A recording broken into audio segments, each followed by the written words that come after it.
Credit card వాడేవారికి bad news. Bill చెల్లింపుల్లో విఫలమైతే ఇక వడ్డీ మూత మోగనుంది. వడ్డీపై పరిమితి ఉండాలన్న జాతీయ వినియోగదారు వివాదాల పరిష్కార కమిషన్ తీర్పును సుప్రీంకోర్టు పక్కన పెట్టింది. దీంతో నిర్ణీత గడువులోగా బిల్లు చెల్లించని వినియోగదారుల నుంచి పెద్ద మొత్తంలో వడ్డీ వసూలు చేసుకునేందుకు బ్యాంకులకు మార్గం సుగమమైంది.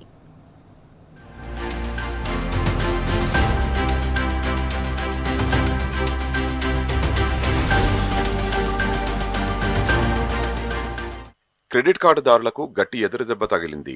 చేతిలో చిల్లి గవ్వ లేకపోయినా క్రెడిట్ కార్డు ఉంటే చాలు, ఇష్టం వచ్చినట్లు కొనుగోలు చేసి బిల్లులు ఎగవేసిన వారికి అత్యున్నత న్యాయస్థానం గట్టి షాకిచ్చింది. బకాయిల చెల్లింపులు ఆలస్యమైతే ఇక మీ ఇష్టం వచ్చినట్టు వడ్డీ రేట్ల మూత మోగించుకోవచ్చునని బ్యాంకులకు సుప్రీంకోర్టు అనుమతినిచ్చింది. బిల్లులు చెల్లించని వారిపై వడ్డీ రేట్లు ఎంత విధించుకునే దానిపై బ్యాంకులదే తుది నిర్ణయమని కోర్టు స్పష్టం చేసింది. ఈ బకాయిలపై వడ్డీ పరిమితి ఉండాలన్న జాతీయ వినియోగదారుల పరిష్కార కమిషన్ తీర్పును కోర్టు పక్కన పెట్టింది. దీంతో నిర్ణీత గడువులోగా బిల్లు చెల్లించిన వినియోగదారులపై పెద్ద మొత్తంలో వడ్డీ వసూలు చేయడానికి బ్యాంకులకు మార్గం సుగమమైంది.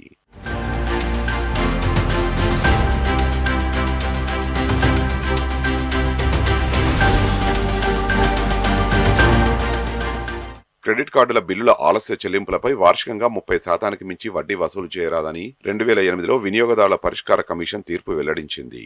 ఇప్పుడు 16 ఏళ్ల క్రితం ఇచ్చిన తీర్పుని అత్యున్నత న్యాయస్థానం తోసిపుచ్చింది. జస్టిస్ బెలా త్రివేది, జస్టిస్ సతీష్ చంద్ర శర్మలతో కూడిన ప్రత్యేక బెంచ్ ఈ కేసును విచారించి తీర్పునిచ్చింది. Standard chartered bank, Citi bank, American express, హెచ్ఎస్ఐసి వేసిన పిటిషన్పై విచారణ చేపట్టిన ఈ ప్రత్యేక బెంచ్ క్రెడిట్ కార్డు బకాయిల ఆలస్య చెల్లింపులపై 30% నియంత్రణను ఎత్తివేస్తూ తీర్పును వెల్లడించింది.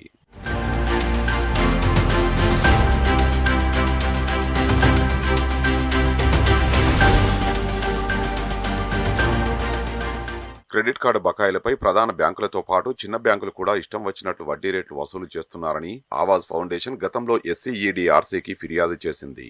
దీనిపై విచారించిన ఎస్సీఈడీఆర్సీ ప్రత్యేకంగా అన్ని బ్యాంకులు క్రెడిట్ కార్డు బకాయిలపై తమ వడ్డీని 30% మించకుండా వసూలు చేయాలని గతంలో తీర్పునిచ్చింది. దీనిపై దేశీయ, అంతర్జాతీయ బ్యాంకులు సుప్రీంకోర్టును ఆశ్రయించాయి. క్రెడిట్ కార్డు లావాదేవీలపై 45 రోజుల వరకు ఎలాంటి వడ్డీని వసూలు చేయడం లేదని, కానీ కొందరు వీటిని అదునుగా చేసుకుని ఇష్టం వచ్చినట్లు వ్యవహరిస్తున్నారని బ్యాంకులు ఫిర్యాదు చేశాయి.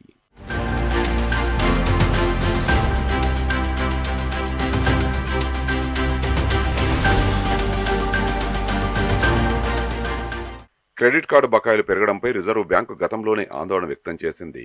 కార్డుల జారీపై నియంత్రణ విధించుకోవాలని, లేకపోతే బకాయిలు పేరుకుపోయే అవకాశాలున్నాయని గతంలో హెచ్చరించింది. సుప్రీంకోర్టు నిర్ణయంతో ప్రధాన బ్యాంకులకు భారీ ఊరట లభించినట్లయిందని విశ్లేషకులు వెల్లడించారు. ఈ తీర్పుతో క్రెడిట్ కార్డుదారులు వెంటనే తమ బకాయిలు చెల్లించడానికి వీలు పడనున్నది. ఇక వినియోగదారులు వడ్డీ రహిత గడువులోగా నిర్ణీత మొత్తాన్ని చెల్లించడం మంచిదని సూచిస్తున్నారు నిపుణులు. కొత్తగా క్రెడిట్ కార్డు తీసుకునే వారికి వీటిపైన స్పష్టమైన అవగాహన కలిగి ఉండాలని సూచిస్తున్నారు.